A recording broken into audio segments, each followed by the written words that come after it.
안녕하세요. 저는 경기도에 살고 있는 30대 여자입니다. 저는 인생에서 2번 만나기도 힘들 법한 개념을 안드로메다에 보내버린 시모를 만나 전쟁을 치르다가 이혼을 하게 되었는데요. 긴 이야기가 될 테니 거두절미하고 사연 시작해 보겠습니다. 저와 남편은 소개팅으로 처음 만나 2년가량 연애를 하고 결혼까지 하게 된 부부였어요. 남편과 저는 둘 다 외동이었는데 괜히 어른들이 입을 떼기 시작하면 싸울 일만 생긴다며 우리끼리 알아서 잘 살라고 하시며 연락도 간섭도 하지 않으시는 친정과는 달리 시댁, 아니 정확히는 시모는 저희에게 관심이 너무 많은 사람이었어요. 처음엔 시부가 남편이 어릴 때 돌아가시고 워낙 남편에게 의지를 많이 하고 살아 그런 것이라고 좋게 생각했던 적도 있었죠. 하지만 시모의 간섭이 도가 지나칠 정도로 과해지니 그런 생각은 어느새 사라지고 그건 그저 시집살이일 뿐이란 생각이 들기 시작하더군요. 무엇보다 참을 수 없었던 건 반찬 유세와 용돈 유세였는데요. 반찬을 해달라는 것도 아니고 해주는 것이고 용돈을 달라는 것도 아니고 주는 것인데 그게 뭐가 참을 수 없을 만큼 힘들었나 하시겠지만 제 이야기를 끝까지 들어보시면 다들 이해가 될 거예요. 우선 매번 집으로 싸우는 반찬 이야기를 할게요. 그 반찬으로 말할 것 같으면 시댁에서 먹다 남은 반찬으로 거의 상하기 직전의 반찬이었어요. 왜 딱 보면 알잖아요. 금방 한 반찬이 아닌 젓가락으로 막 헤집어 먹다가 남은 반찬이요. 그런 반찬을 가져다 주며 시모는 꼭 이렇게 이야기하곤 했죠. 이거 전부 우리 며느리가 좋아하는 반찬이라 내가 좀 싸왔어. 그러니까 우리 아들은 주지 말고 꼭 너 혼자 다 먹어야 한다. 저는 두부무침도 싫어하고 나물 무친 것도 좋아하지 않는데 꼭 그런 반찬들을 가지고 오며 제가 좋아하는 반찬이니 저 혼자 다 먹으라고 하는 시모를 보며 참 어이가 없더라고요. 어머님, 이 반찬들 저보다는 남편이 더 좋아하는 반찬들인데요. 그냥 같이 나눠 먹을게요. 아니다. 우리 아들은 이런 거 좋아하지도 않아. 고기 좋아하지, 고기. 그리고 결혼한 남자가 이제 어미 손맛보단 마누라 손맛에 익숙해져야 되지 않겠니? 그러니까 네 남편 먹을 건 네 손맛에 길들어지게 네가 해 먹이고 넌 힘드니까 이 반찬들로 편하게 끼니 해결해. 말만 들으면 그럴듯해 보이나 실상은 그저 음식물 쓰레기 처리기일 뿐 그 이상도 그 이하도 아니었어요.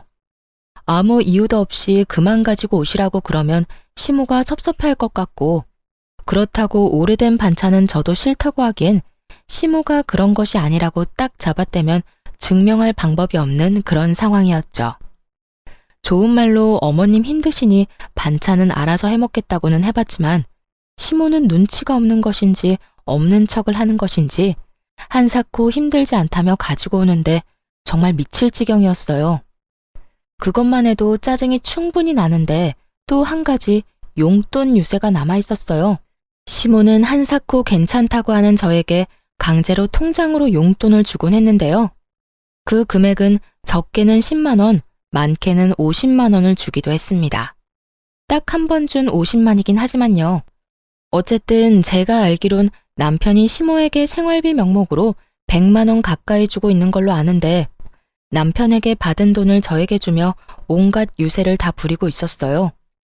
물론 시모가 생활비를 받았으며 저를 생각해서 주는 용돈이라고 하면 저도 기꺼이 감사한 마음으로 시모를 대했을 거예요.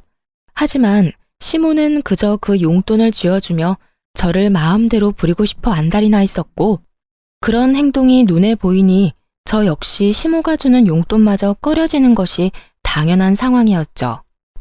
용돈을 보내고 난 후에는 꼭 전화가 와 돈은 잘 받았냐는 말과 함께 시댁으로 오라고 명령을 하는데 이게 도대체 뭐 하는 짓인가 싶었어요. 아가, 이번 달 용돈 보냈는데 봤니? 이번 달엔 10만 원 보냈다. 어머님, 그렇지 않아도 말씀드리라고 했는데 저 용돈 필요 없어요. 그냥 어머님 쓰시라니까 왜 또 보내셨어요? 저 진짜 필요 없으니까 어머님 쓰세요. 정 쓰실 데가 없으면 모아뒀다가 나중에 가지고 싶은 거 사시고요. 내가 이 나이에 가지고 싶은 게 뭐가 있겠니? 그나저나 너 퇴근하고 뭐 하니? 우리 집에 오거라. 네? 오늘도요? 오늘은 또 무슨 일일까요? 아, 오늘은 별건 아니고 그냥 보고 싶어서 그러지. 안 본 지 꽤 되지 않았니? 오늘이 목요일인데 월요일에도 어머님이 오라고 해서 다녀왔었잖아요. 제가 오늘 너무 피곤해서 그런데 특별한 일 아니면 다른 날 가면 안 될까요? 일주일에 2번 보면 큰일이라도 난다니? 내가 정말 보고 싶기만 해서 널 부르겠어? 이것저것 할 일도 좀 있어서 그래. 많이 피곤한 거 아니면 오늘 꼭 들리거라. 알겠어? 이렇듯 시모는 명령에 가깝게 저를 시댁으로 불러댔고 시댁에 가면 온갖 잡일을 시키기 일쑤였어요. 이를 부려먹으며 하는 말이 있기도 했죠.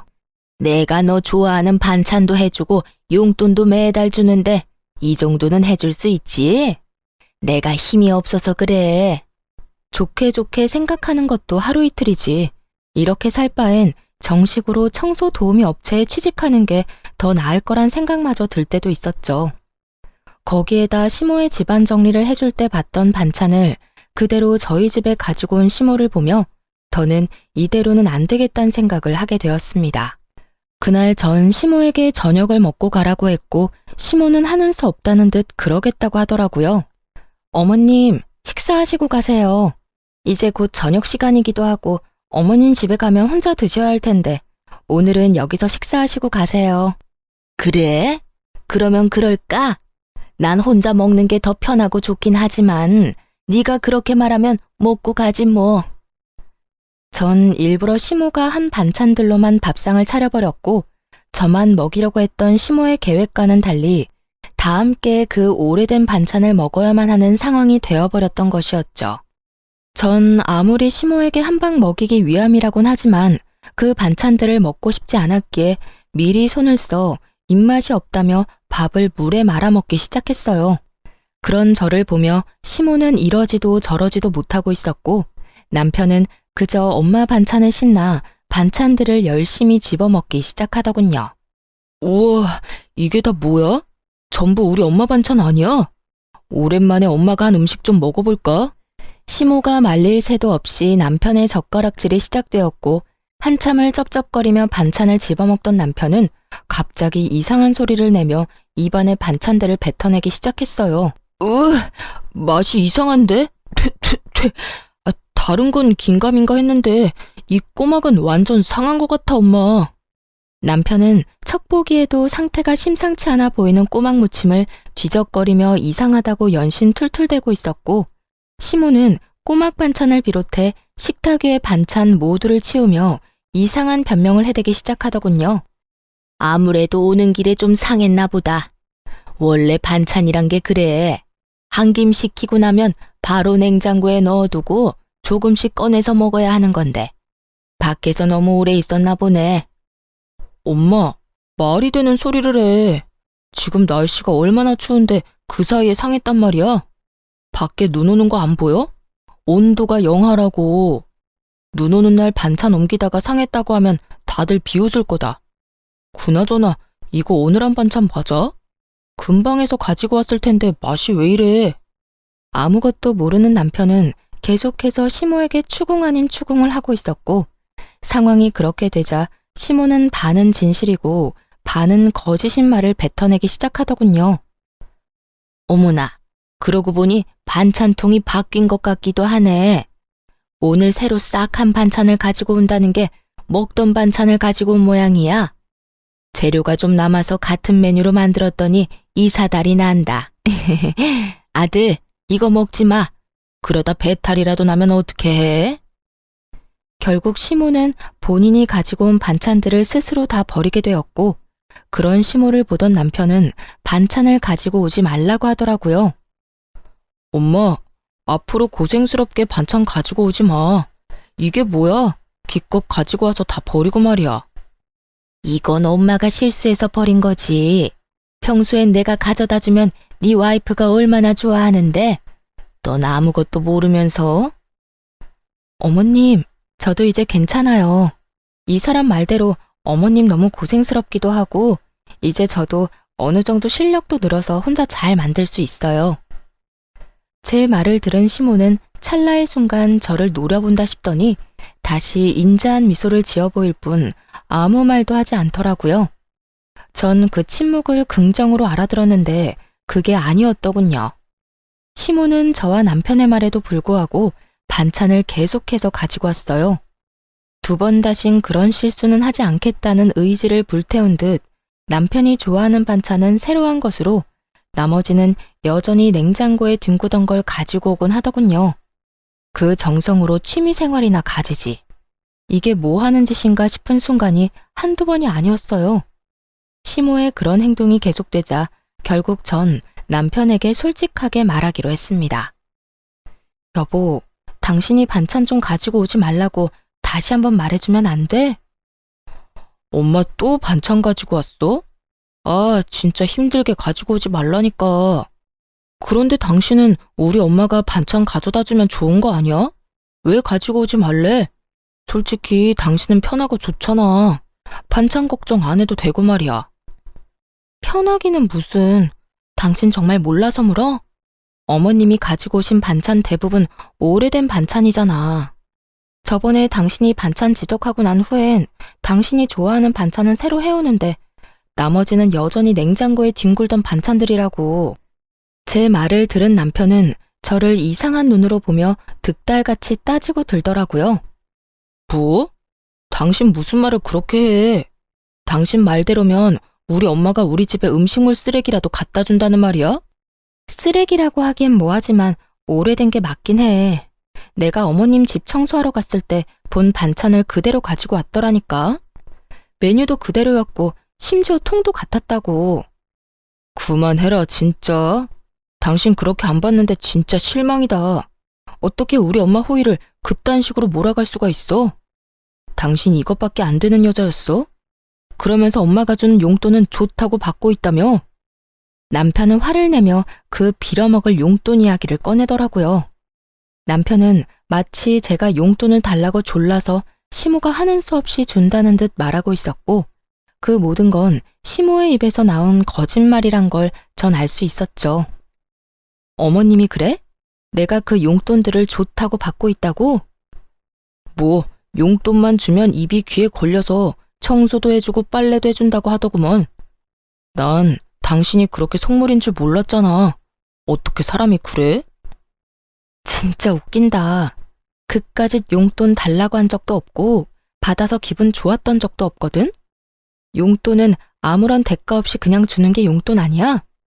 당신 신경 쓸까봐 이때까지 아무 말도 안 했는데 용돈 주신 날은 특히 더 심하고 다른 날도 툭 하면 퇴근하고 오라고 나 불러서는 이 일 저 일 닥치는 대로 일 시킨다고.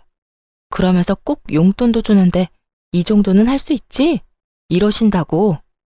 내가 무슨 시급받고 청소하러 다니는 것도 아니고 그게 뭐야. 어머님이 당신한테 뭐라고 했는지는 모르겠는데 난 단 한 번도 용돈 받았다고 기분 좋아서 가서 일해드린 적 없어. 그저 어머님이 용돈 준 값은 해라는 듯이 일을 시켜댄 것뿐이지. 당신 아까부터 진짜 말 이상하게 한다. 우리 엄마가 상한 음식이나 갖다 주고 용돈 준다는 유세를 부리면서 당신을 부려먹기라도 한다는 말이야? 우리 엄마가 그런 사람으로 보여? 그런 사람으로 보는 게 아니라 어머님이 그런 식으로 행동을 하잖아. 난 있는 사실 그대로 당신한테 말했을 뿐이야. 그만해. 막말로 우리 엄마 같은 시어머니가 어디 있다고? 사람을 그런 식으로 몰아가냐? 며느리가 힘들까봐 반찬해줘. 용돈 받아 쓰는 사람이 그 용돈 아껴서 며느리한테 용돈도 줘. 당신이 배가 불러서 그래.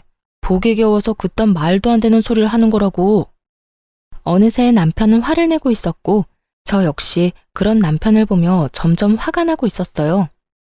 보니까 당신은 정말 몰라서 그런 말을 하는 것 같은데 잘 봐. 이 나물 반찬들 보고도 그런 말이 나와? 딱 보면 모르겠어.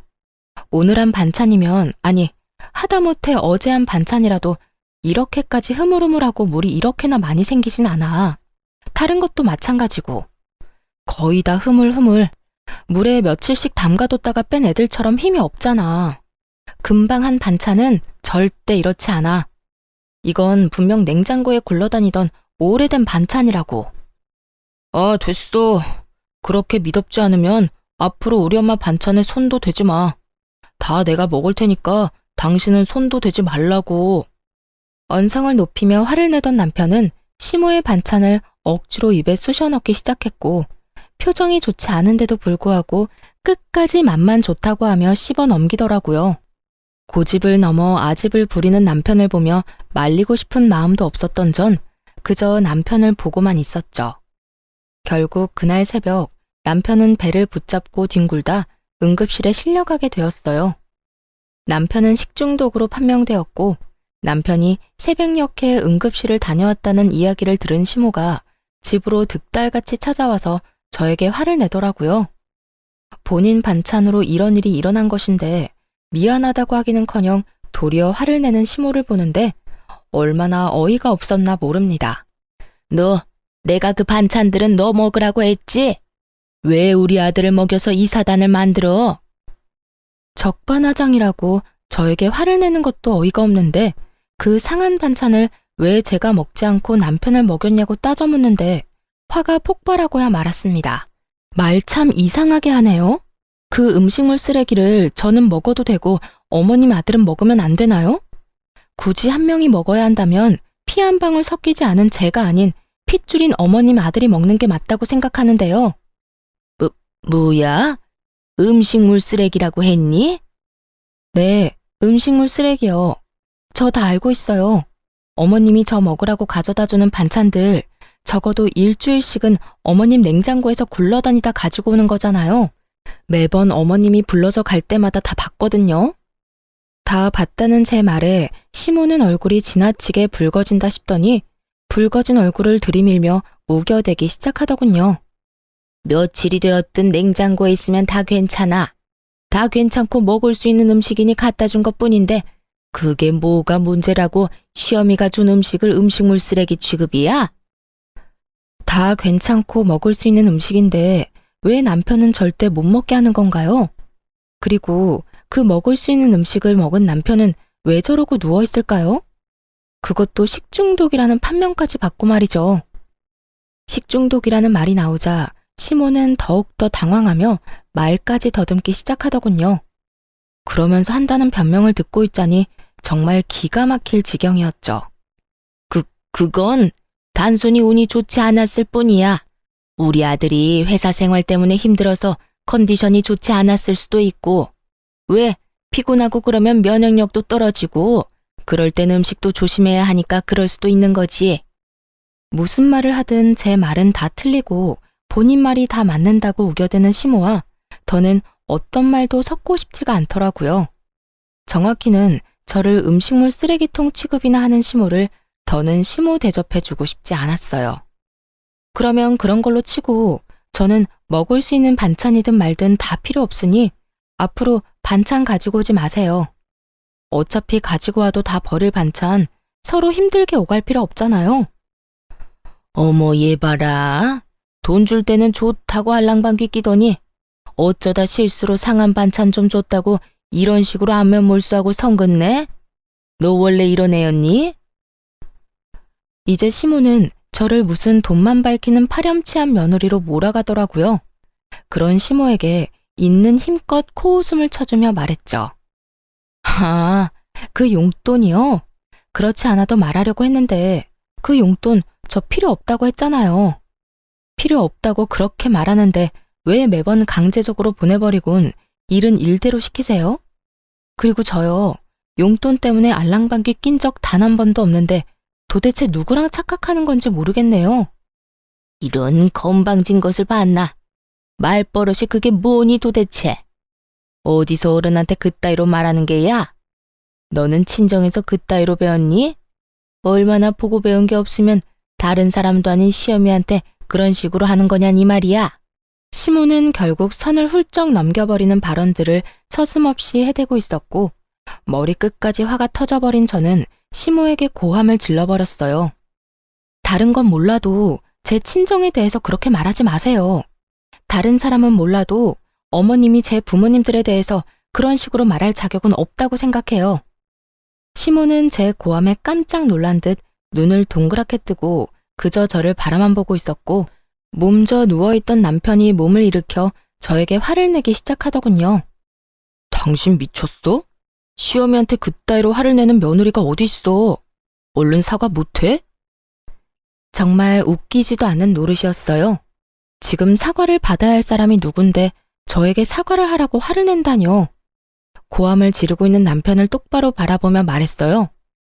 내가 왜? 내가 뭘 잘못했다고 사과를 해? 어머님이 나한테 뭐라고 한 줄이나 알아? 상한 음식은 나만 먹지 왜 당신까지 먹여서 이 사단을 만드냐부터 우리 친정 부모님 흉까지 봤다고. 그런데도 내가 참았어야 했어? 나도 다 들었거든. 기운이 없어서 눈 감고 누워있었을 뿐이지. 엄마 왔을 때부터 다 듣고 있었어. 내가 다 들어보니 엄마가 틀린 말 한 것도 없었고 오히려 화를 내고 고함을 질러야 할 사람은 엄마인데 왜 당신이 그런 식으로 행동해? 다 당신이 잘못했으니까 얼른 사과해. 얼른. 야, 진짜 그 엄마의 그 자식이라더니. 둘 다 말 안 통하고 자기 말이 다 맞다고 우기는 건 국가대표급이네. 저의 마음의 소리를 들은 시모는 그 자리에 주저앉아 곡소리를 내며 세상 억울한 척은 다 하고 있었고 남편은 눈물 한 방울 없이 입으로만 울고 있는 시모를 토닥여주며 달래고 있더라고요. 아이고, 아이고, 내가 이렇게 살아서 뭐해. 얼른 우리 영감 따라가야지. 아이고, 아이고. 엄마, 무슨 말을 그렇게 해. 그런 말은 하지도 마. 아들아, 이 엄마는 정말 너무 억울하구나. 난 그저 너희 살림의 보탬이라도 될까 싶어서 반찬 가지고 간 죄밖에 없어. 다 냉장고에 들어있던 반찬들이고 그래서 그게 탈이 될 거란 생각은 정말 전혀 하지 못했다고. 그런데 저것이 이 엄마를 이상한 시어머니로 몰고 가는구나. 아이고, 아이고. 당신 진짜 우리 엄마한테 사과 안 할 거야? 당신 눈엔 우리 엄마 우는 거 안 보여? 눈을 씻고 봐도 시모의 눈가엔 눈물이 단 한 방울도 없는데 남편은 그런 시모가 펑펑 우는 것처럼 말하더라고요. 정말 그 모습을 보는데 환상의 조합이 따로 없었어요. 그 환상의 조합을 보고 있는데 내가 무슨 부귀영화를 누리겠다고 이 꼴을 보고 있나 하는 생각이 들더라고요. 남편을 사랑하는 마음이야 완전히 사라진 것이 아니긴 했지만 사랑이 밥 먹여주는 것도 아니고 저 꼴을 더 보고 살다간 화병에 제 명대로 못 살 거라 확신이 생기더라고요. 그렇다고 해서 남편 놈이나 시모나 변할 것 같지도 않았고요. 그래서 전 환상의 조합을 보이고 있는 두 사람에게 이렇게 말했어요. 어머님이 이겼네요. 어머님 아들, 다시 어머님이 가지세요. 내 말 들었지? 당신이 그렇게 사랑하고 죽고 못 사는 당신 엄마, 얼른 데리고 살아. 둘이 사이좋게 평생 그러고 살라고. 제가 그렇게까지 말했는데도 상황 파악이 전혀 되지 않은 남편놈은 오히려 저를 비웃으며 이렇게 말하더라고요. 지금 이혼하자는 말이야?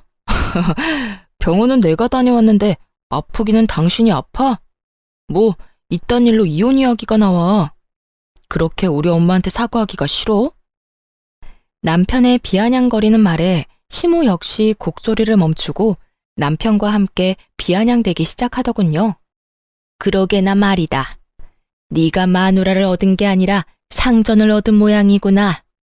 이까진 일로 참을성 없게 이혼 이야기부터 꺼내는 거 보니 네 사회생활도 참 안 봐도 뻔하구나.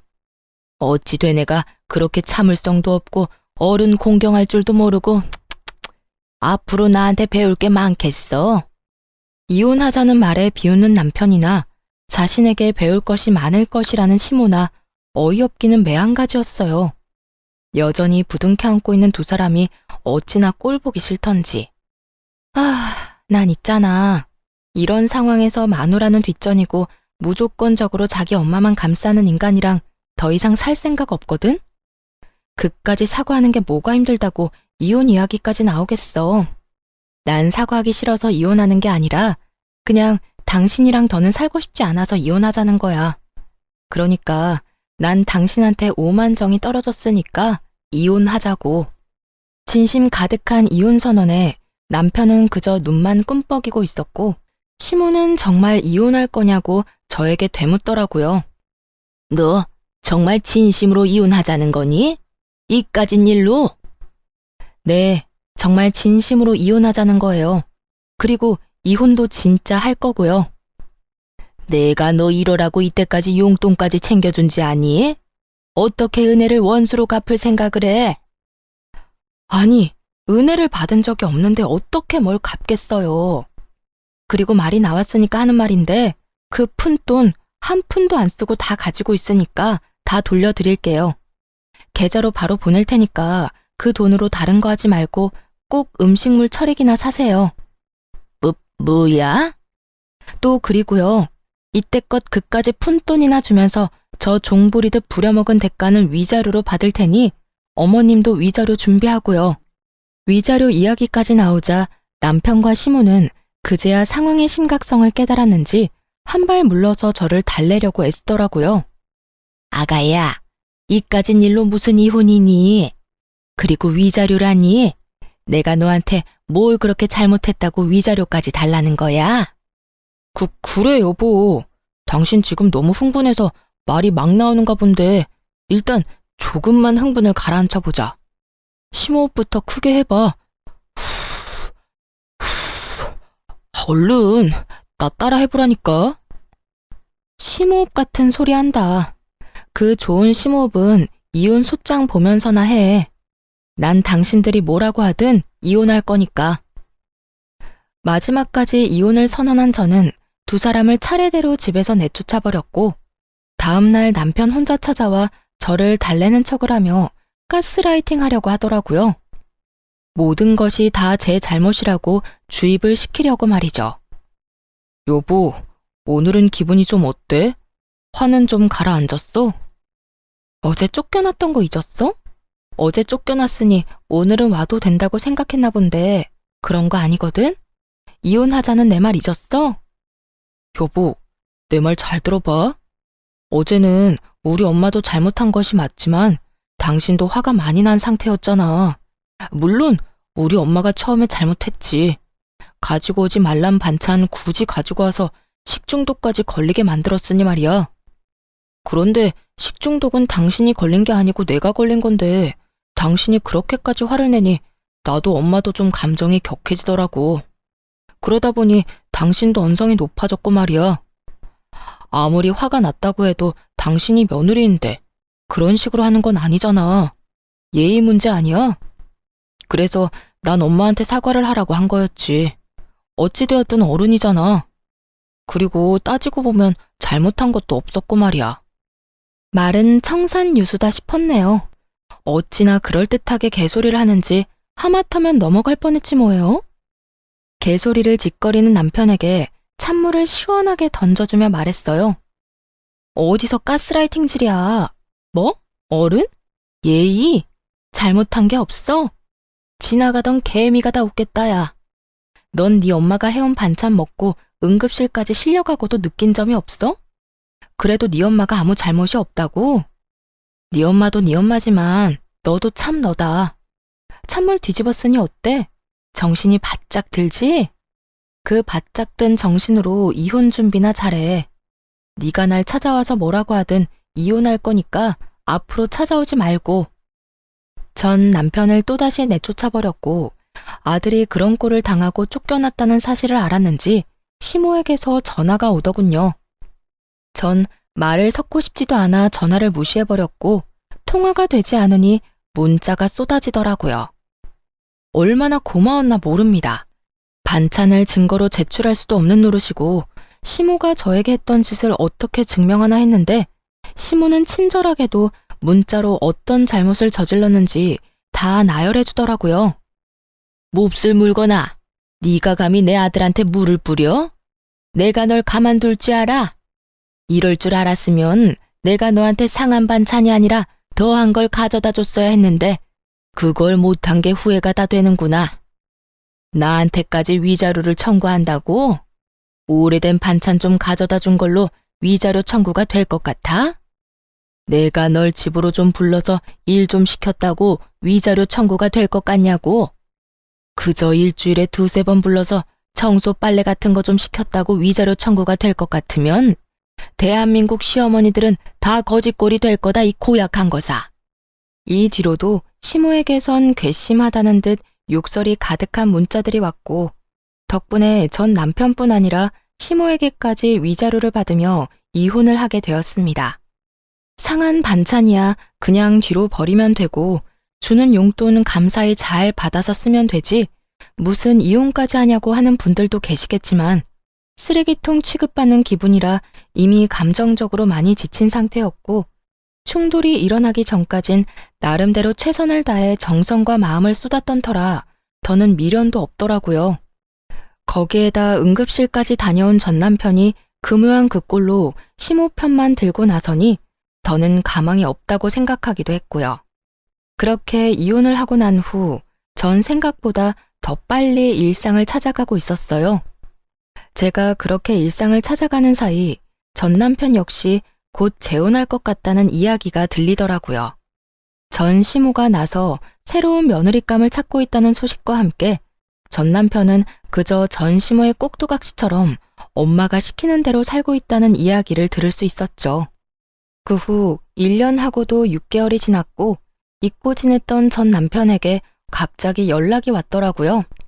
한번 봤으면 한다고요. 처음엔 그냥 무시할까 싶기도 했는데 도대체 무슨 말을 하려고 만나자고 하나 싶어 나가게 되었어요. 그런데 재혼을 해서 행복함으로 가득해야 할 전 남편의 몰골이 너무나도 형편이 없더라고요. 그보다 더 형편이 없는 건 전 남편의 태도였어요. 저를 보자마자 인사도 없이 하소연을 하기 시작하는데 이게 무슨 경우인가 싶더라고요. 여보, 나 진짜 여보 생각 너무 많이 나더라. 나 재혼했다는 소식은 들었어? 나 당신하고 이혼하고 엄마가 소개해준 여자랑 8개월 연애하고 재혼했는데 사는 게 아니었어. 당신한테 한 그대로 새 부인한테 하는데 정말 미칠 것 같더라고. 그 상한 반찬 가져다주고 용돈 주면서 부려먹는 것까지 말이야. 거기에다 새 부인은 당신과 다르게 엄마한테 용돈 주는 것까지 짜증내면서 주지 말라고 하는데 정말 미칠 것만 같았다니까. 들어보니 전 시모는 저에게 했던 그대로 상한 반찬과 원하지도 않는 용돈을 주며 유세란 유세는 다 부려댔고 그 사이에서 전 남편은 죽을 지경이었다고 하더라고요. 제가 그렇게 말할 땐 콧방귀나 끼며 자기 엄마 그런 사람 아니라고 박박 우겨대더니 이제 와서 제 말이 다 맞는다고 우는 소리나 하는 전 남편을 보고 있자니 정말 웃음밖에 안 나오더라고요. 내가 말했지? 당신 엄마 이상하다고.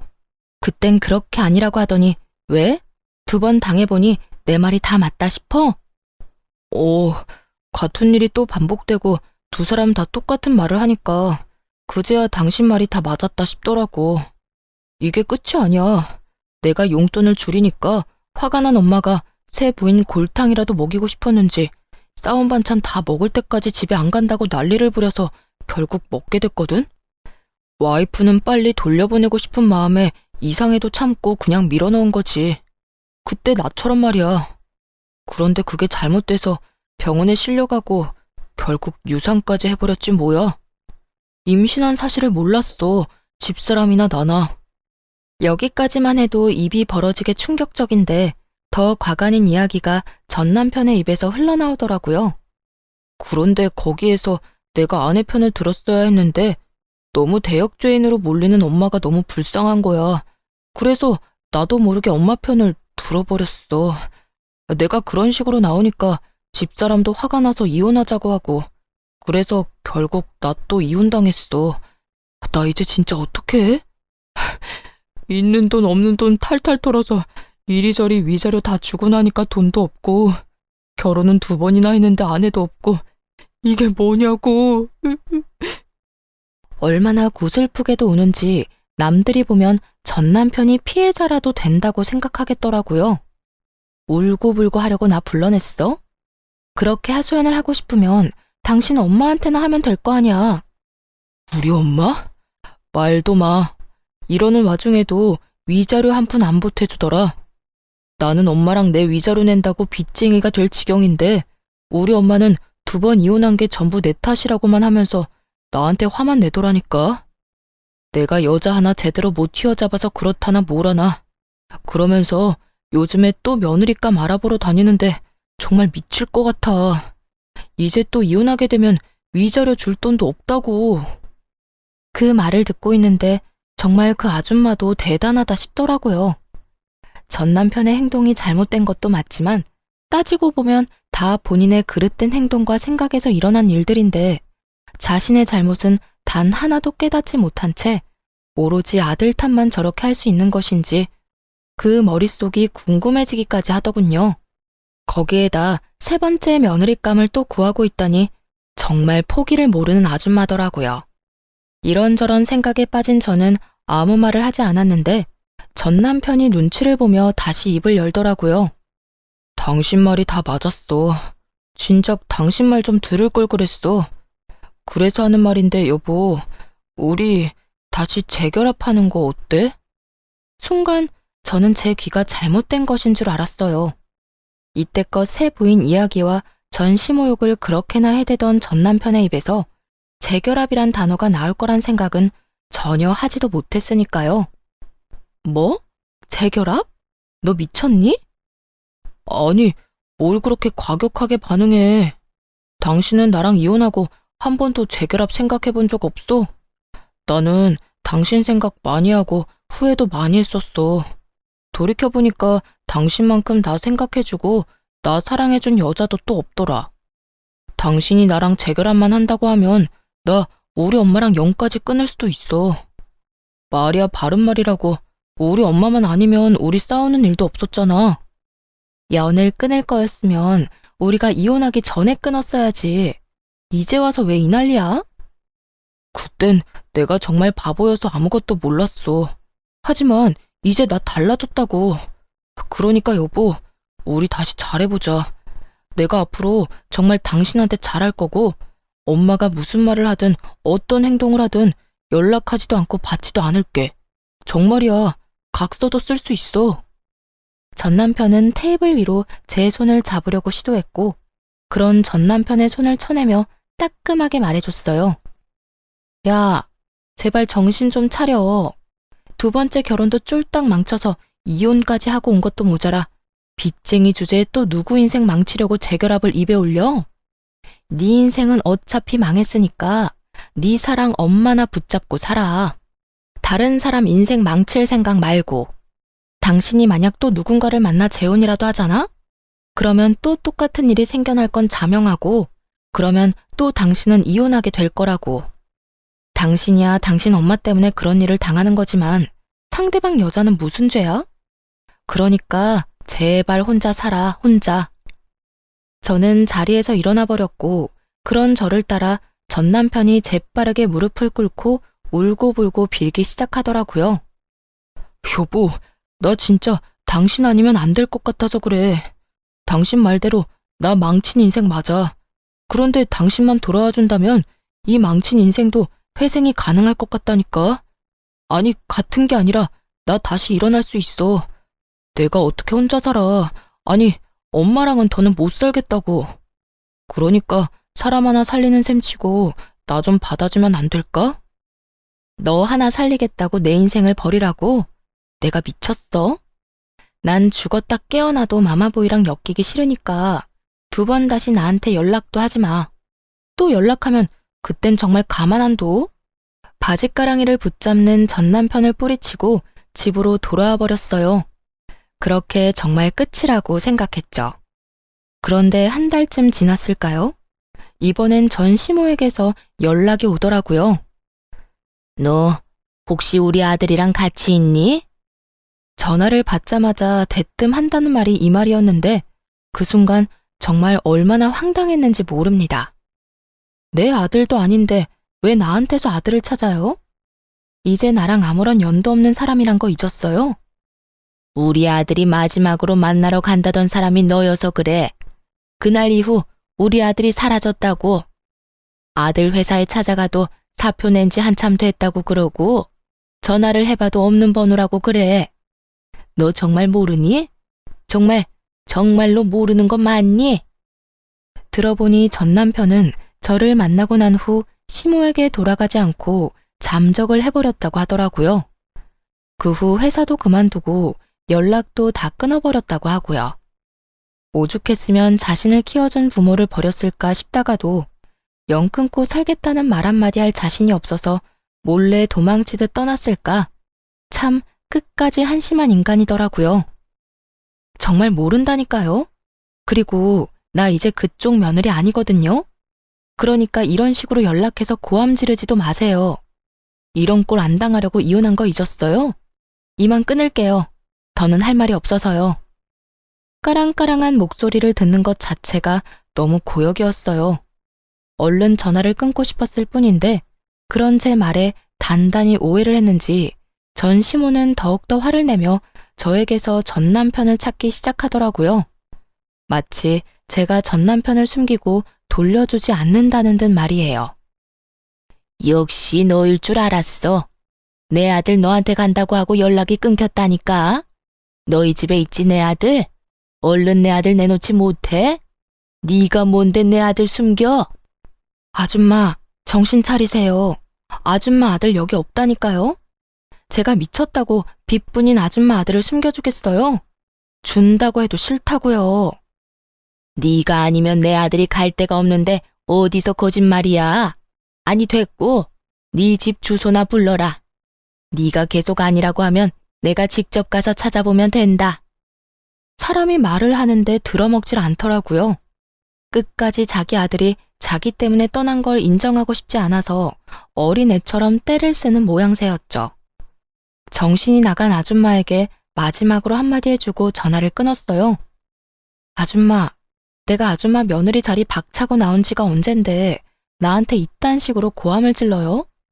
아직도 나한테 이딴 식으로 대해도 된다고 생각하는가 본데 나 이제 아줌마랑 남남이거든요?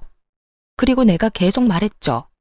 아줌마 아들 우리 집에 없고 나랑 연락도 안 한다고. 아줌마 싫다고 도망간 아들을 왜 나한테 자꾸 난리래? 그리고 내가 이런 말까지 안 하려고 했는데 아줌마 아들 인생 더 망치기 싫으면 아들 찾지 말고 그냥 혼자 살아요. 아줌마가 계속 아들 품고 살잖아요? 그 아들 패인꼴을 못 면할 거니까. 그렇게 전화를 끊어버리자 쉬지 않고 전화를 해오기 시작했죠. 연락을 모두 차단해버리니 이후에 들리는 소문으론 전 시모는 결국 정신줄을 놔버려 요양원으로 들어갔다고 하더라고요. 어쩐지 마지막 통화를 할 때 시모의 상태가 심상치 않다 싶었는데 결국 정신을 놓아버리고 치매 판정을 받았더군요. 전 시모가 치매 증상이 나타나 요양원에 갔다는 소식을 들은 전 남편은 다시 돌아와 전세로 있던 전시댁을 처분하고 요양비로 다 내버렸다고 하더군요.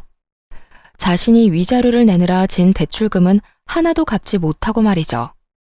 그 누구도 행복한 사람이 하나 없는 결말이 참 잘 어울린다 싶었네요. 전 여전히 회사 생활을 하며 잘 지내고 있습니다.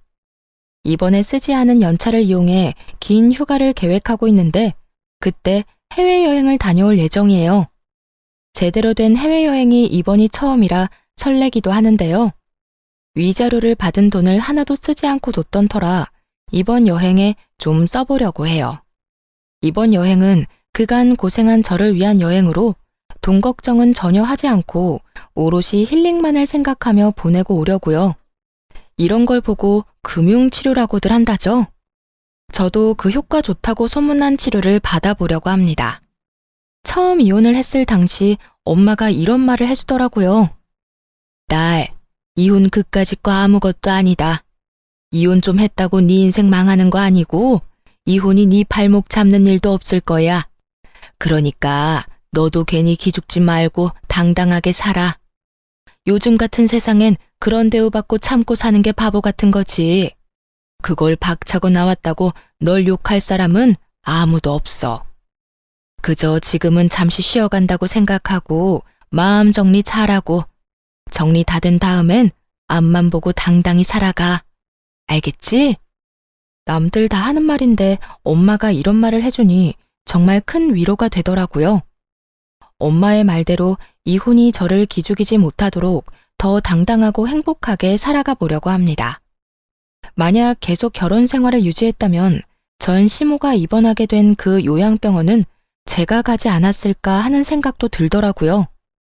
그 정도로 그 결혼 생활이 저에게는 참 불행했다는 뜻이에요. 경험한 것이 워낙 크게 남아 앞으로도 결혼 생각은 없긴 하지만 연애는 하며 제 행복을 위해 살아가 보려고요. 혼자 외롭게 지내기엔 아직 남은 날들이 너무나도 많으니까요. 이로써 저의 긴 사연도 끝이 났습니다. 다들 잘 들으셨나 모르겠네요. 저는 이만 물러가 볼게요. 긴 사연 함께 해주셔서 감사합니다. 안녕하세요. 저는 유치원을 다니고 있는 아들을 혼자 키우고 있는 30대 여자입니다. 제 삶에 이혼은 없을 거라 확신한 만큼 결혼 생활 내내 남편을 믿고 의지했었는데요. 이런 저의 믿음과 확신이 무너지는 건 정말 한순간이더군요. 저는 남편의 외도 사실을 다름 아닌 돌이 갓 지났던 아들 덕분에 알게 되었는데요. 경악스러웠던 저의 이혼 이야기 한번 들어보실래요? 저와 남편은 결혼한 지 3년이 지나가던 부부였어요. 남편은 자세하게 밝힐 순 없으나 어쨌든 공무원이었고 전 평범한 회사원이었어요. 결혼 2년이 지나가던 시기에 임신 사실을 알게 되었고 무사히 출산을 해 눈에 넣어도 아프지 않은 아들을 품에 안게 되었어요. 문제는 육아휴직이었어요. 저희 회사에도 물론 육아휴직이란 제도가 있긴 했지만 아무래도 눈치가 보이는 상황이었고 그에 비해 남편은 육아휴직에 대해 너그러운 편이었죠. 그래서 휴직이 곤란한 저를 대신해 남편이 육아휴직을 쓰고 집에서 아들을 보살피기로 했고 전 그런 남편 덕에 회사에 눈치 보지 않고 몸만 회복하고 출근을 하게 되었던 것이었어요. 시댁에서는 이런 상황을 달갑게 여기진 않았는데 우리 가족을 보면 늘 기분 나쁜 말을 하곤 했죠. 남편이 사표를 낸 것도 아니고 그저 육아휴직을 냈을 뿐인데 꼭 저를 위해 회사를 아예 그만둬버린 것처럼 말이죠. 예로부터 남자는 나가서 일을 해야 어깨를 펴고 사는 법인데 무슨 여자가 돈을 벌겠다고 저 유난을 부리는지. 자고로 여자는 집에서 살림이나 해야지 밖으로 나돌면 안 되거늘. 에이 어머님, 요즘 집에서 그냥 쉬는 여자가 몇이나 된다고요. 요즘엔 다들 결혼하고 아기 낳아도 일 다니고 해요. 넌 내 아들 집에 들여앉히고 일 다니니까 내가 이런 말을 하는 거 아니니? 조선천지 어디에 남자가 애 본다고 집에서 있고 아녀자가 밖으로 나돌면서 돈을 번단 말이냐?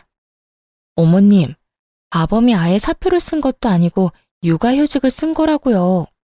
언제든 복직하고 싶으면 하면 된다고요. 그러니까 그렇게 나쁘게만 보지 마시고 이해 좀 해주세요.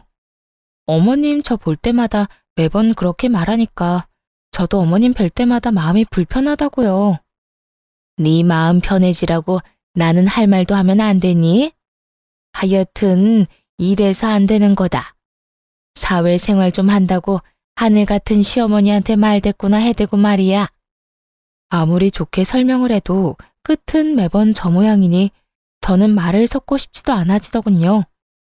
말이야 바른 말이라고 저라고 아직 엄마 손길이 필요한 아기를 두고 출근을 해야 하는 상황이 마냥 편한 상황은 아니잖아요.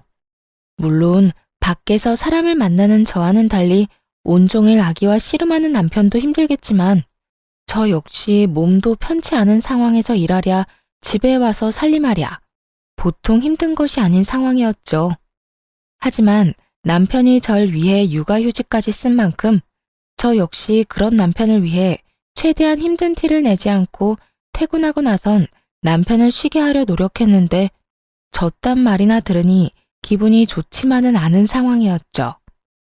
거기에다 제 기분을 가장 상하게 했던 말은 다름 아닌 이 말이었어요. 여자는 밖으로 돌리면 사고치게 돼 있다고. 어디 가서 애 뭔 짓이나 하고 다니고 있는지 누가 알겠어? 남자, 외간 남자 말이다. 시모는 이미 제가 회사를 다니며 외도나 저지르고 다니는 여자 취급을 해댔고 저는 정말 제 몸에 카메라라도 달아서 제 치열한 하루를 보여주고 싶은 심정이었죠. 남편은 시댁에서 이런 말이 나올 때마다 이런 말을 하곤 했어요. 우리 부모님이 옛날 분들이라서 그래. 특히 엄마 사고방식이 조금 고지식해서 아마 그런 식으로 말씀하시는 걸 거야. 당신이 나가서 정말 그런 짓을 한다고 생각하는 게 아니라 그냥 말만 저렇게 하시는 것뿐이야. 멀쩡한 아들이 집에서 아기 보고 있다는 사실이 속상하셔서 하는 말이지 뭐. 그러니까 당신 너무 속상해하지 마. 마음에 담아두지도 말고 말이야. 제 마음을 달래주려고 하는 말인 걸 알면서도 계속해서 반복되는 말과 상황 앞에서 남편의 위로 섞인 변명을 들리지 않았고 저는 점점 마음이 상해갔어요. 그러던 어느 날 아들이 열감기에 걸려 고열이 나게 되었고 이 소식을 전해 들은 시모가 저에게 전화를 걸어 모든 것을 제 탓으로 돌리며 화를 내기 시작하더군요. 이래서 애는 엄마가 키워야 한다는 거야. 애 엄마라는 게 애는 뒷전이고 밖으로 나다닌다고 바쁘니 애가 감기나 걸리지. 가뜩이나 아픈 아들을 두고 출근하는 것이 마음도 편치 않고 아들과 남편에 대한 미안한 마음 때문에 눈물을 쏟아내고 싶은 심정인데 퇴근하고 집에 돌아오자마자 저딴 소리나 듣고 있으니 그야말로 폭발을 해버리고 말았어요. 어머님은 제 아들이 눈이 간지러워서 눈만 깜빡거려도 제 탓을 하실 건가요? 애들이 크다 보면 아프기도 하고 감기에 걸리면 열도 날 수 있는 일인데 그건 애가 크는 과정인 거지 누가 잘못하고 누가 틀려서 그런 일이 일어난 게 아니잖아요. 자연스럽고 당연한 일인데 왜 그걸 제 탓으로만 돌리세요? 저도요, 회사 다니고 싶어서 다니는 거 아니고요.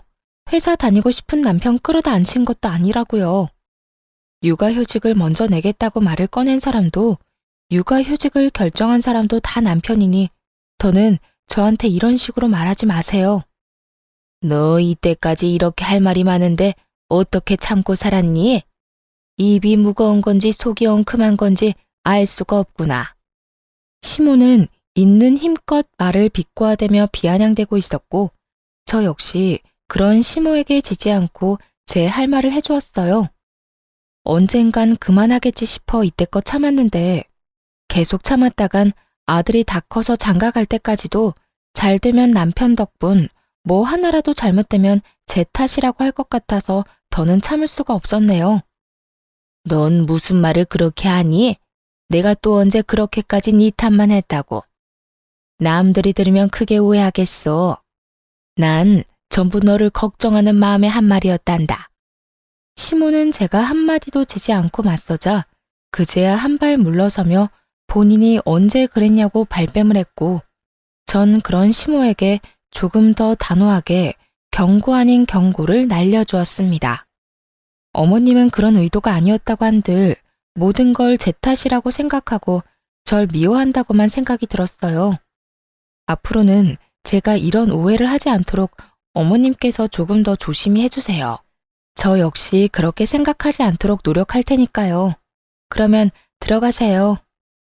저는 그대로 전화를 끊어버렸고 남편은 그런 제가 심했다고 생각했는지 저에게 이렇게 말하더라고요. 꼭 그렇게까지 말했어야 했어. 엄마도 애가 아프니까 속상해서 하는 말이잖아. 이때까지 잘 참다가 갑자기 왜 그래? 내가 참기만 하면 어머님이 그만했을 것 같아? 아마 모르긴 몰라도 날 한평생 못 살게 굴었을 거라고. 난 절대 그렇게는 못 살아. 내가 무슨 죄를 지었다고 이런 말을 듣고 살아야 해? 당신이 나서서 막아줄 거 아니면 앞으로 아무 말도 하지 말고 지켜나 봐. 제가 이런 식으로 단호하게 말하자 남편도 가만히 있어주더라고요. 남편은 알았던 거죠. 제가 한 번 아니라고 생각하고 화가 나면 말릴 수 없다는 걸 말이죠. 남편은 더는 이 일을 입에 올리는 일은 없었고 시모 역시 여전히 저를 싫어하는 티가 나긴 했지만 모든 것을 제 탓으로 돌리는 태도는 점차 줄어들더군요. 그렇게 1년이라는 시간이 지났고 무사히 아들의 돌잔치를 마치고 난 얼마 뒤였어요. 남편은 슬슬 복직하고자 하고 있었고 아들을 잃은 시기에 어린이집을 보내야 한다는 사실을 친정엄마가 알게 된 모양이에요. 아이가 조금 더 클 때까진 봐주신다고 먼저 말해주셔서 한숨 돌린 상황이었죠. 남편의 복직이 결정되고 복직의 날이 다가오던 어느 날, 남편의 생일 역시 맞물리게 되어 같은 사무실 동료들을 집으로 초대하게 되었어요. 남편이 육아휴직을 내는 동안 여러모로 고생 많으셨다는 의미로 미안함과 감사한 마음을 표현하기 위해 겸사겸사 마련한 자리였어요. 약속 시간이 되자 남편의 동료들이 집으로 찾아왔고 준비된 음식들을 먹고 있으니 낮잠에서 깬 아들이 나오더라고요. 당시 낯을 가리기 시작했던 터라 낯선 사람들의 모습에 울음을 터뜨리거나 곧장 전화 남편에게 다가가 안길 거라고 예상했던 제 생각과는 달리 제 아들은 한 여자 직원의 품으로 달려가 안기더니 이렇게 말하더라고요. 엄마! 어눌하지만 정확한 말 엄마였어요. 엄마, 아빠, 할미 정도는 할 줄 알았고 낯을 가린다는 것 자체가 익숙한 사람은 알아본다는 거잖아요. 분명 낯가림이 극에 달해있던 시기였는데 낯선 여자에게 안겨버리는 아들을 보고 있으니 참 의아하더라고요. 어머, 지혜씨가 애들한테 인기가 많나 보네. 어떻게 이 많은 사람 중에 단번에 지혜씨한테 가서 안기나? 그러게, 엄마라고 하는 말 들었지? 아기 목소리 너무 귀엽다. 지혜씨, 기분이 어때? 처녀가 한순간에 아기 엄마가 되었네. 오늘은 제가 하루 동안 엄마가 되는 건가요? 그나저나 아기가 너무 귀엽네요. 한 품에 쏙 들어오는 게 기분이 너무 이상해요. 저마다 아들의 행동을 보며 귀엽다며 까르르거리며 대화를 나누고 있었고 아들을 안고 있는 여자 직원 역시 너스레를 떨며 아들을 더 꽉 안더라고요. 거기까진 그러려니 하며 아들이 그 여자 직원이 마음에 들었나 보다 애써 넘길 수 있었어요. 하지만 정말 의아한 일은 그 뒤에 일어나고 있었죠. 아들은 그 여자 직원의 무릎에 앉아 끊임없이 그 여자 직원에게 엄마라고 하고 있었고 그 여자 직원은 당황하는 기색 하나 없이 아들을 자신의 앞에 앉히고선 익숙하다는 듯 아들을 돌보고 있더라고요. 아들이 가장 좋아하는 발바닥 주물러주기부터 해서 울다가도 바나나만 주면 뚝 그치는 아이한테 바나나까지 먹이고 있었어요. 가족이 아니라면 알지 못하는 아들의 특성을 세세하게 잘 알고 있는 여자 직원을 보며 다른 사람은 몰라도 저는 알 수 있었죠. 이 여자 분명 내 남편과 무언가가 있다는 것을 말이죠. 거기에다 그런 제 예상을 뒷받침해주듯 남편은 지나치게 제 눈치를 살피기 시작하더군요. 전 그런 남편을 보며 더욱 제 가설을 확신하게 되었고 표정 관리에 힘쓰며 무사히 식사 자리를 마무리하게 되었습니다. 손님들을 다 보내고 난 후 여전히 제 눈치를 지나치게 살피는 남편을 최대한 아무렇지도 않게 대하고 있었어요.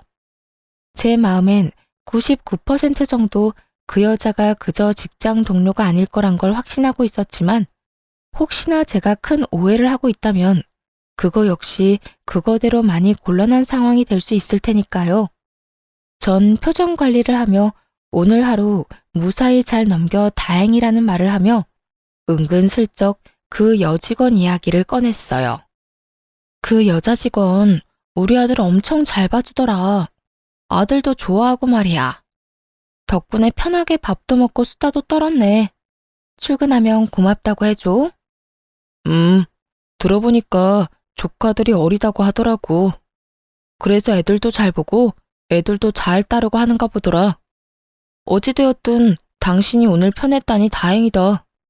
나 때문에 당신이 너무 고생하는 거 아닌가 생각했거든.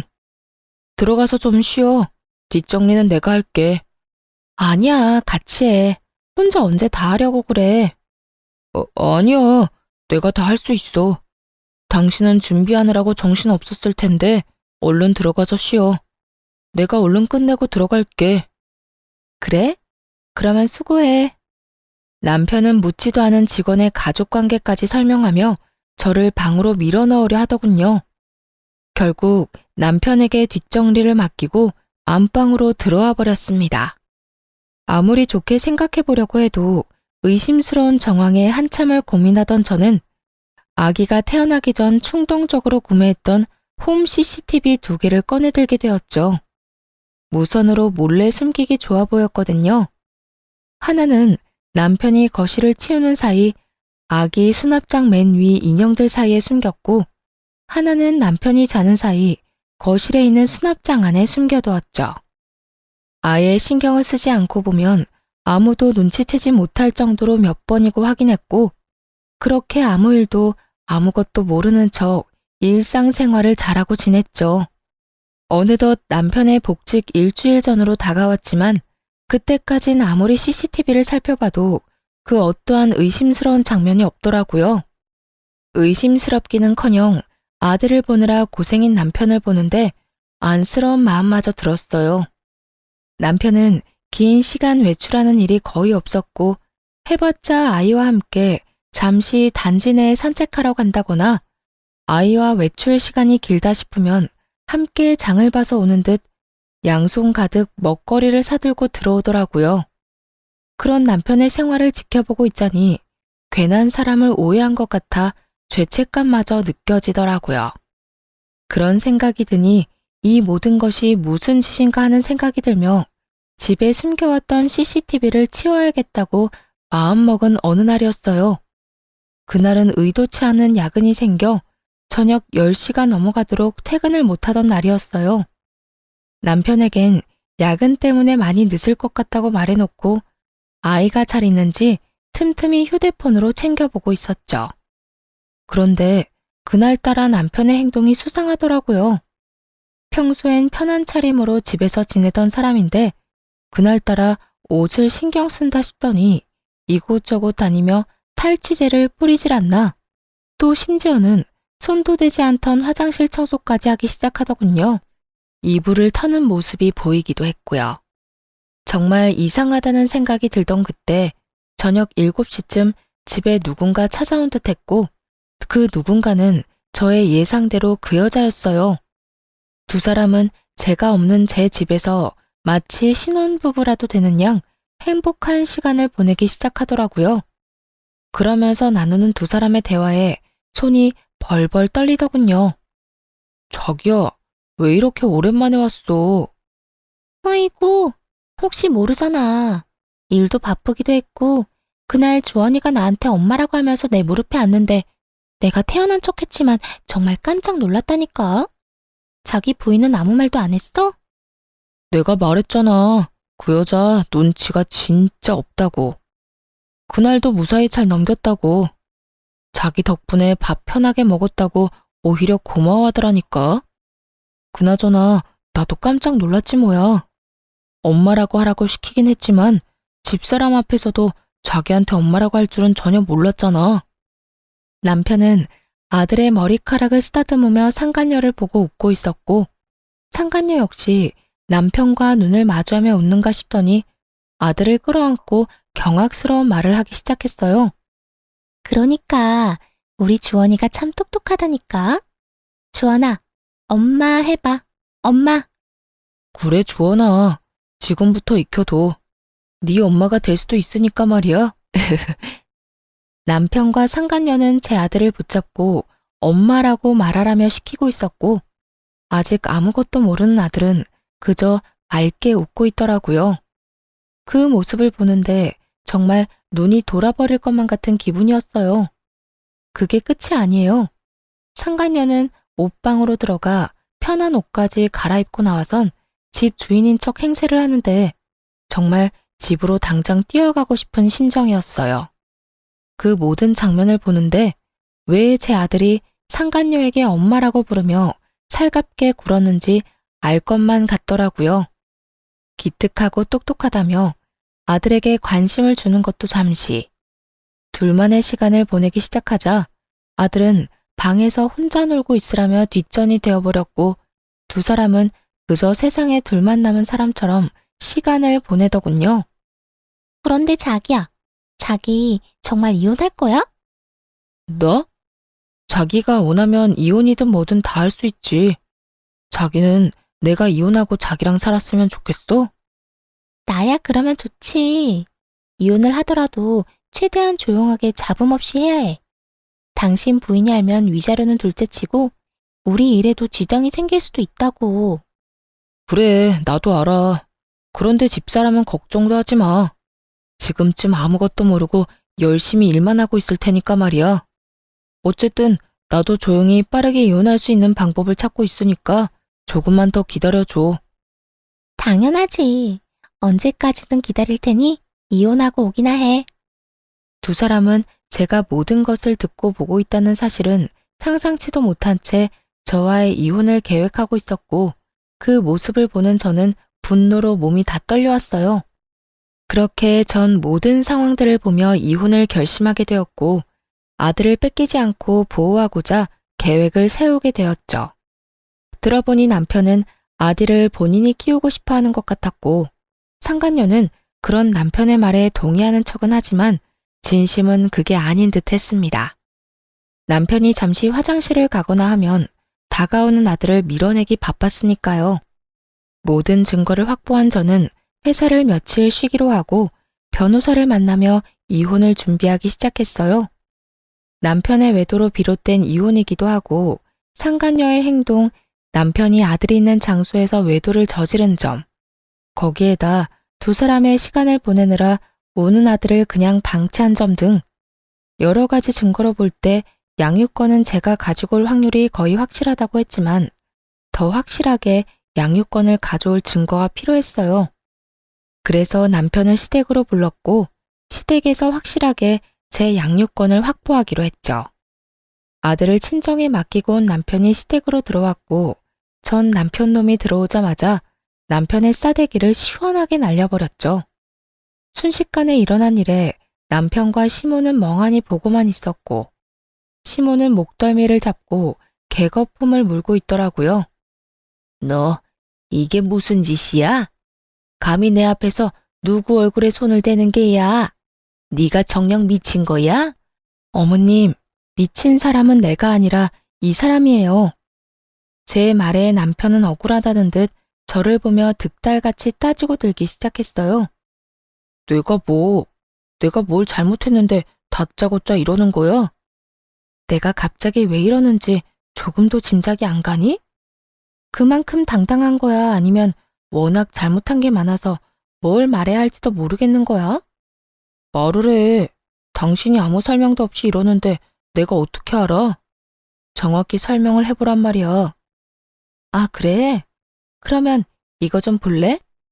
여전히 아무것도 모르겠다는 표정으로 피해자인 척하는 남편을 향해 미리 영상분을 캡처해 뽑은 사진을 남편의 얼굴에 냅다 던져버렸어요. 땅바닥에 떨어진 사진을 봤는지 남편 얼굴이 점점 사색이 되어 가더라고요. 당신 아주 대범하더라. 감히 우리 집에서 이딴 짓을 해? 그것도 내 배 아파서 낳은 내 자식 앞에서? 네가 이러고도 인간이야? 이게 아빠라는 인간이 할 짓이냐고. 차라리 애를 맡기고 밖에서나 만나서 놀아야지.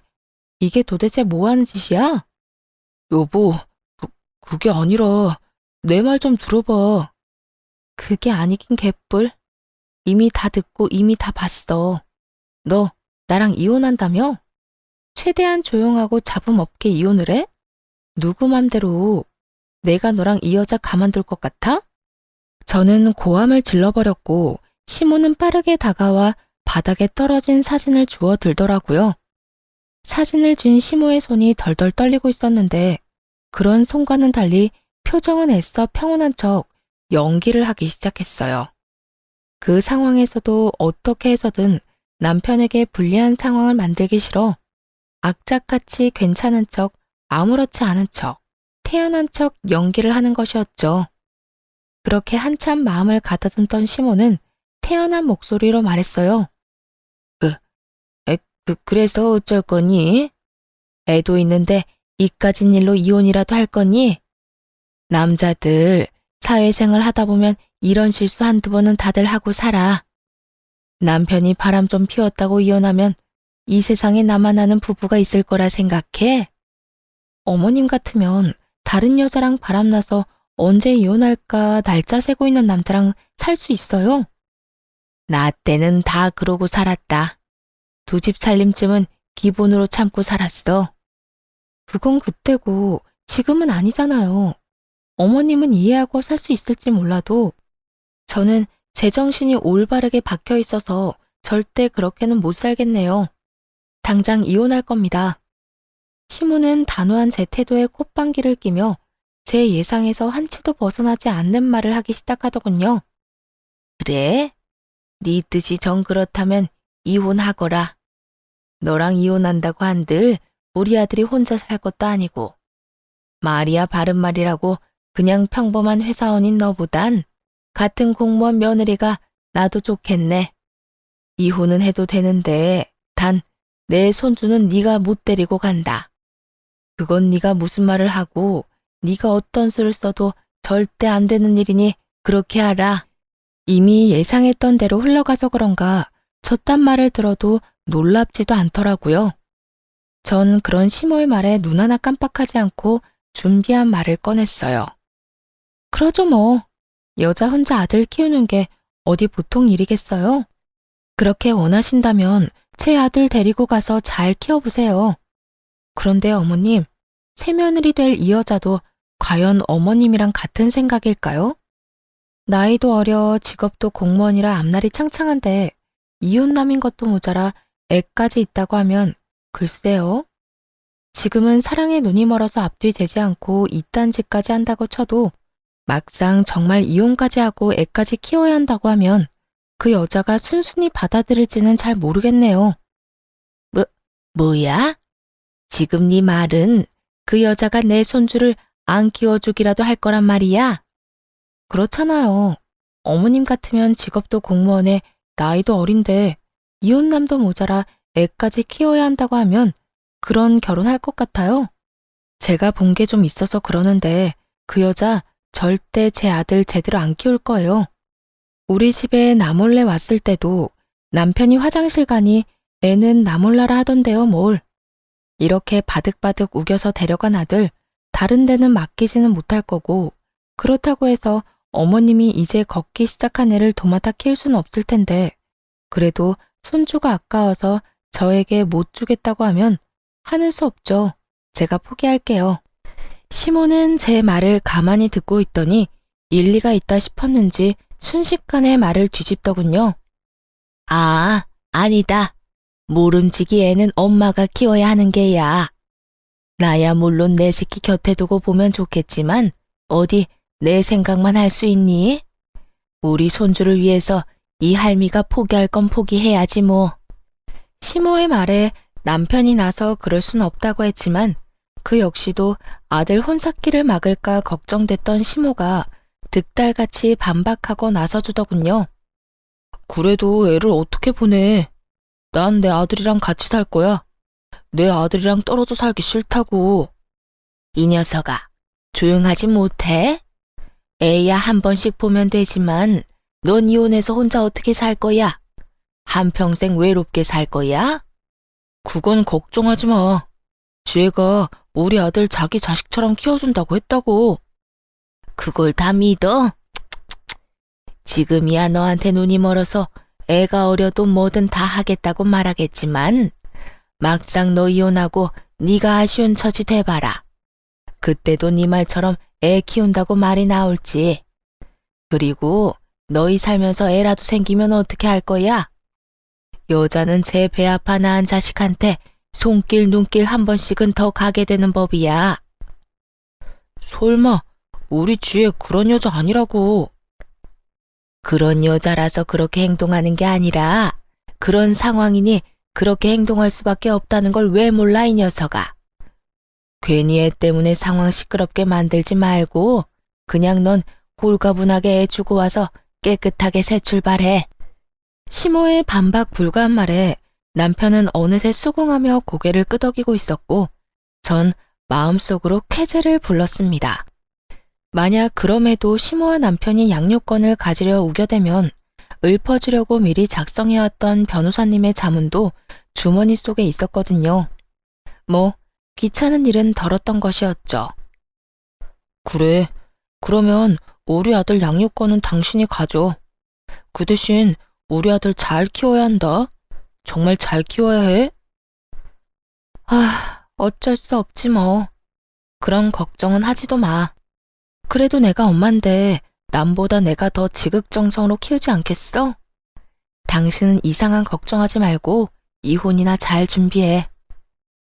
그렇게 양육권 문제도 마무리되었고 그 자리에서 양육권 포기 각서도 받았습니다. 물론 양육권을 포기한다는 모든 대화 내용도 녹음을 따로 해두었고요. 양육권을 확보하게 된 저는 이혼 절차에 박차를 가했고 소장이 다 작성되던 그날 바로 이혼 서류와 상간녀 소장을 가지고 직접 남편과 상간녀가 일하는 사무실로 찾아갔습니다. 그날은 남편의 복직 첫날이었기에 여러모로 기념스러운 날이 되려고 그날로 정했던 것이었죠. 아침 일찍 사무실로 찾아가니 때마침 사람들이 다 모여 남편의 복직을 환영하고 있더라고요. 이혼도 코앞으로 다가왔겠다. 회사 복직도 했겠다. 입이 찢어질 듯 웃고 있던 남편과 상간녀는 저를 보자마자 얼굴이 새파랗게 질려가더군요. 당신 여기까지 무슨 일이야? 무슨 일은 직접 줄 게 있어서 이렇게 왔지. 이렇게 말한 저는 손에 들린 서류 봉투를 흔들었고 남편은 어떤 것임을 짐작했는지 저를 끌고 나가려고 안간 힘을 쓰더라고요. 이렇게 쉽게 끌려나가려고 그 아침 대바람부터 찾아온 것이 아니었잖아요. 전 초인적인 힘을 발휘해 남편을 뿌리치곤 남편의 얼굴엔 이혼 서류를, 상간녀의 손엔 상간녀 소장을 쥐어줬어요. 이건 당신 거고 이건 그쪽 거. 보면 알겠지만 당신한테 준 건 이혼 서류고 그쪽한테 준 건 상간녀 소장이야. 제 입에서 상간녀라는 단어가 나오자 사무실엔 정적이 흐르고 모두가 놀란 토끼 눈을 하며 남편과 상간녀를 번갈아 보더군요. 상간녀는 이런 와중에도 발뺌하기 바쁘더라고요. 이걸 왜 날 줘요? 사람 착각한 것 같은데 저 이런 거 받을 이유가 없다고요. 받을 이유가 없어? 그럼 내가 받을 이유를 여기서 한번 읊어줄까? 너 나 회사 출근하면 우리 집에 들락날락 했던 거 내가 모를 줄 알아? 내 남편한테 이야기 못 들었니? 내가 다 알았다는 거. 아니면 이야기는 다 들었지만 내가 이렇게까지 나올 줄은 몰랐던 거야? 그래서 이렇게 말도 안 되는 발뺌질을 하는 거야? 발뺌해도 소용없어. 증거는 넘쳐나고 상간녀 소송 진행되면 어차피 다 알게 돼 있으니까 발뺌 그만하지? 저는 정말 아니라니까요. 전 정말 상간녀 이런 거 아니라고요. 아니긴 개뿔. 여기 내 남편이랑 바람난 여자가 너 말고 또 있어? 헛소리 그만하고 소장 주인 제대로 찾아간 거 맞으니까 내용 잘 읽어보고 위자료나 제대로 준비해. 알겠어? 상간녀가 아무 말도 못하고 몸만 부들부들 떨고 있으니 남편은 도저히 안 되겠다 싶었는지 다시금 저를 바깥으로 잡아 끌기 시작하더군요. 이제 모두가 알게 되었는데 대체 무슨 뻔뻔함으로 나를 잡아 끄는 건지. 그 손길이 너무 더럽고 추악하게 느껴졌던 저는 팔을 신경질적으로 쳐내며 말했죠. 이거나 어디서 감히 내 몸에 손을 대? 네가 가지 말라고 해도 내 할 일은 다 했으니 이제 갈 거야. 제가 방향을 틀자 남편 놈은 저만 들리게 아주 작은 소리로 이렇게 말하더라고요. 갈 때 가더라도 사람들한테 다 오해라고 설명하고 가야 할 거 아니야. 이대로 가면 나랑 지혜는 어떻게 해? 당신 때문에 일 그만두게 되면 당신이 책임질 거야?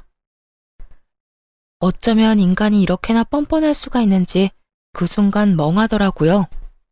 어쩌다가 인간이 이렇게까지 변했나 싶기도 하고요. 어이없다는 듯 남편을 쳐다보다 큰 소리로 고함을 치고 사무실을 나와버렸습니다. 야, 뭐? 오해? 너랑 저 여자 바람 피운 증거가 차고도 넘치는데 오해는 무슨 오해야. 그리고 너희가 불륜 저질러서 일 못하게 된 걸 왜 나한테 책임을 지래? 정신 차려. 내 인생 망친 너희들이 나한테 어떻게 해줘야 하지. 너희한테 내가 해줄 건 복수 말곤 없다 이거야. 할 일을 무사히 마친 저는 집으로 돌아와 버렸고 그 후 본격적인 이혼이 진행되었어요. 저는 두 사람 모두에게 위자료를 받게 되었고 양육권 재산 분할까지 제가 원하는 대로 이혼을 마쳤죠. 전 남편과 상간녀는 불륜 사이가 기정사실화되었고 당연히 내부 징계를 통해 힘들게 공부해서 된 공무원이란 직업을 그만두게 되었죠. 그렇게 직업만큼은 지키고 싶어 하더니 제 계획대로 다 이루어져서 얼마나 기뻤는지 모릅니다. 재판을 통해 이혼이 확정되는 날 전 남편과 상간녀가 백수 신세가 되었단 걸 알았는지 시모에게 전화가 와 온갖 악담을 퍼부어대더군요. 네가 그러고도 사람이야? 그냥 조용히 이혼이나 하면 되지. 거길 왜 찾아가서 우리 귀한 애들 백수로 만들고 난리야? 너 어떻게 책임질 거야? 우리 아들이 몇 년을 공부해서 어떻게 된 공무원인데? 네가 다 책임져. 네가 다 책임지라고. 내 진짜 개념 없는 아줌마인 건 알고 있었지만 이 정도인 줄은 몰랐네. 잘못을 했으니 그 모양 그 꼴이 된 걸 왜 나한테 책임지래요? 공무원이나 되는 양반이 불륜 저지르고 조강지쳐 버릴 생각이나 하니까 그 모양 그 꼴이 된 거라고요. 너 지금 말 다 했니? 개념이 없어? 개념은 네가 없겠지. 양육권도 넘겨줬으면 고맙다 하고 조용히 이혼해주면 다 좋았을 일을 이렇게까지 일을 키워서 내 아들 앞길까지 망쳤어야 했어? 시모는 본인이 한 말이 기억도 나지 않는 것인지 양육권을 저에게 인심 써서 넘겨줬다는 듯 말하더군요. 그 어미의 그 자식이라더니 두 사람 다 한 채의 틀림도 없이 정신을 못 차리고 말이죠. 말은 똑바로 하세요. 양육권을 준 게 아니라 혹시나 그 귀한 아들 재혼하는데 걸림돌이 될까봐 떠넘겨버린 거 누가 모를 줄 알아요? 떠넘기긴 누가 떠넘겼다고 그래?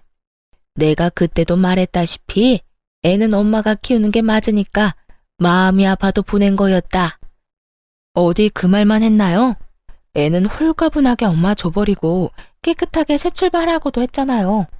그 말이 네 발목 잡기 전에 보내라는 말이랑 뭐가 다른가요? 이거 봐라. 네가 이렇게 말꼬리를 물고 늘어지니 내 아들이 바람이 난 게지.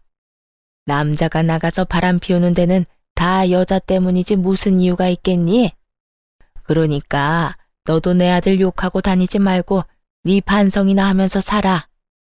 내가 진짜 이렇게까지 안 하려고 했는데 하는 꼴 보니 더는 못 참겠네. 이보세요 아줌마. 아줌마가 그따위로 아들을 키우니까 그 모양 그 꼴이 된 거라고요. 그리고 내 입으로 내가 무슨 말을 하고 다니든 아줌마가 무슨 상관이에요? 나한테 신경 끄고 아들하고 새로운 며느리한테나 신경 쓰고 살라고요. 그리고 그렇게 금쪽 같은 아들한테 말 좀 전해줄래요? 백수가 되었든 말든 재혼을 하든 말든 난 관심 없는데 양육비나 똑바로 잘 보내라고. 그러면 끊을게요. 그 후 얼마 지나지 않아 전 남편과 상간녀의 재혼 소식이 들려오고 저에게 위자료를 주느라 꽤 큰 돈이 나간 두 사람은 시댁에 합가를 해서 신혼 살림을 시작했다는 이야기를 들을 수 있었어요. 그렇게 2년이란 시간이 지났고 전 그 악몽 같던 날들을 잊으려 노력하며 잘 지내고 있었죠. 이사도 해버렸고 연락처도 진작 바꿔버려 더는 연이 닿을 일이 없을 거라 생각했는데 술에 취한 전 남편이 새벽에 집으로 찾아온 것이 아니겠어요? 여긴 어떻게 알고 찾아온 거야? 아, 술 냄새. 술 먹었니? 나 술 좀 먹었어. 여긴 여기저기 묻고 물어 알아냈지. 술 먹다 보니까 우리 아들이 너무 보고 싶어서 말이야. 우리 아들 잘 지내지? 술에 취한 전 남편은 아들 타령을 하며 집으로 들어오려고 했고 얼른 그런 전 남편을 밀쳐내버렸어요.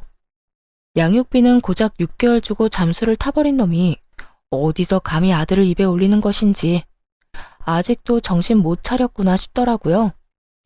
집으로 들어오려다 제지를 당한 전 남편은 현관문에 기대더니 갑자기 하소연을 하기 시작하더군요. 나 와이프랑 하루가 멀다고 싸운다. 요즘 같아선 이렇게 싸우려고 그 꼴을 다 보고 재혼을 했나 싶다니까. 그렇게 그렇게 좋아 죽어서 아들까지 버리고 이혼했으면 보란듯이 잘 살기나 하지 싸우기는 왜 싸워? 그러게나 말이다. 내가 두 여자 사이에서 피말라 죽을 것만 같아. 엄마는 엄마대로 잘 살고 있는 아들 인생 말아먹은 여자라고 와이프 구박하고, 와이프는 와이프대로 멀쩡한 처녀 꼬셔서 이 모양 이 꼴로 살게 만든 게 누군데 누구 보고 책임 전가하냐고 따져묻고, 어느 사람도 지려고 하질 않는다니까. 그렇게 싸우고 나면 그 화를 우리 방까지 가지고 와서 나한테 짜증을 내니 우리도 싸우게 되고. 내가 요즘 정말 미치겠다. 전 남편은 웃기지도 않게 저에게 부부싸움을 한 이야기를 꺼내더군요. 그래서 요즘 그렇게 싸운다고 하소연이나 하려고 찾아왔니? 그것도 이 새벽에? 아니, 그렇게 힘들다 보니 우리 아들이 너무 보고 싶더라고. 그래서 찾아왔지. 그래서 말인데 잠시 얼굴만 좀 보여주라. 응? 밀고 들어오려는 전 남편을 최선을 다해 막아서며 양육비 이야기를 꺼냈죠. 얼굴 같은 소리 하네.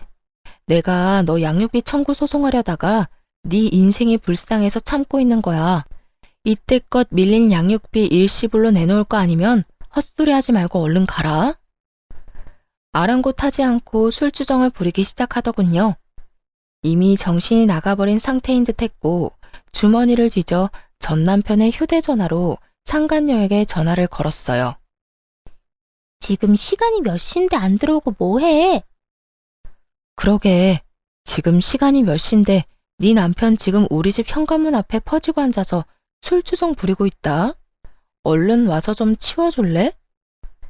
제 말에 상간녀는 노발대발하며 고함을 질러댔고 전 주소를 알려주며 그렇게 고함을 지를 시간에 얼른 와서 이 인간 쓰레기나 빨리 치우라고 해버렸죠.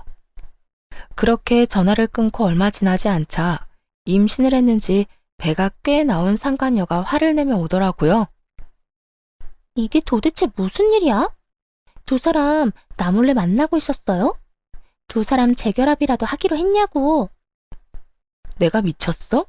이딴 인간이랑 재결합하게. 그러면 내 남편이 왜 여기 있어요, 왜? 나한테 복수라도 하려고 내 남편 끌어들였어요? 너도 당해봐라 이거냐고요. 야, 가지라고 해도 안 가고 오라고 한 적도 없거든? 알려준 적도 없는 집 찾아와서 이러는데 나보고 어쩌라는 거야? 난 네 남편한테 아무런 감정도 없으니까 제발 좀 데리고 가고 앞으로 네 남편 단속이나 좀 잘해.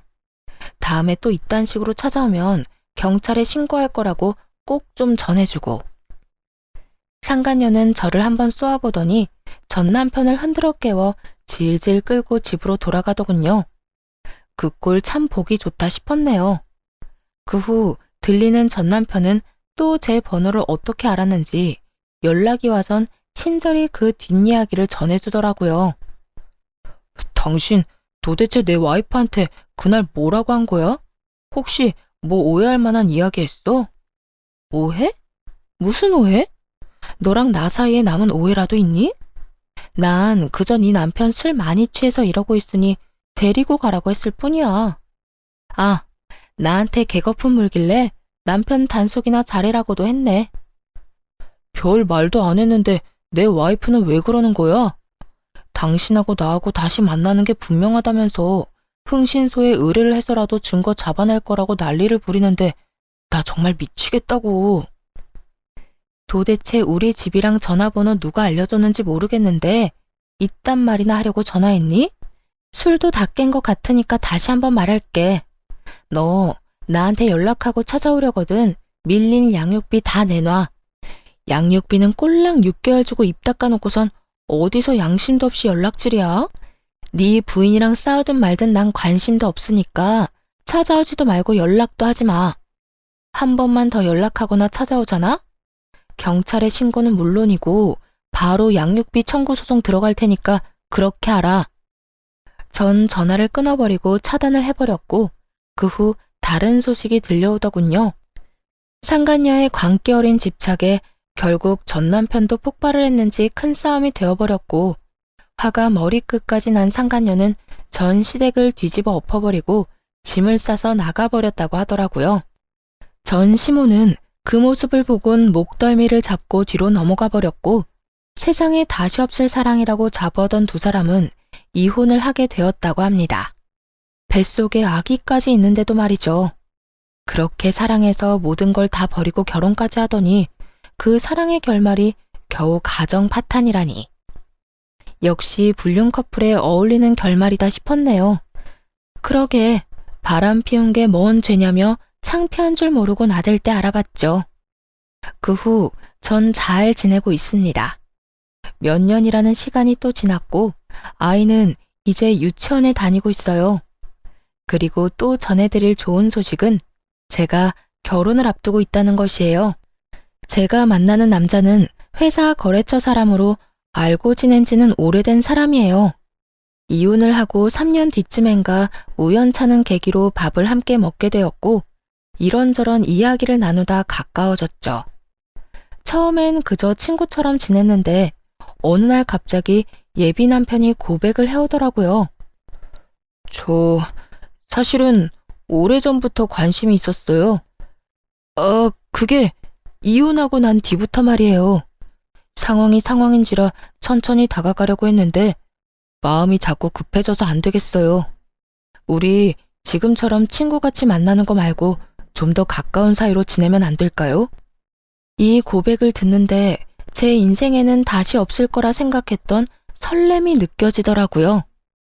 그래도 애까지 있는 돌싱녀에겐 너무 아까운 사람이라는 생각에 그저 안 된다고 밀어냈는데 그런 저를 끝까지 잡아주더라고요.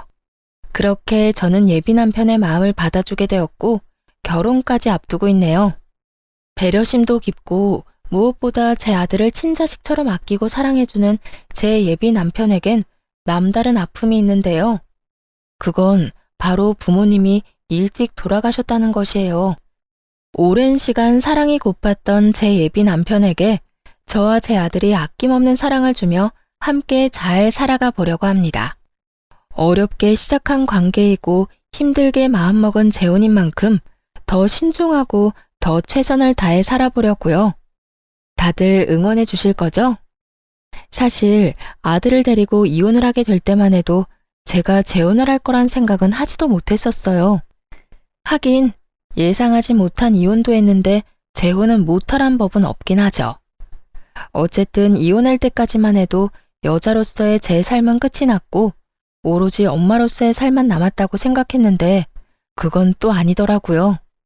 그렇다고 해서 이혼을 하고 난 후 아들과 살던 시절이 행복하지 않았던 건 아니었지만 새 사람이 되고 나니 그 행복은 배가 되어 돌아왔어요.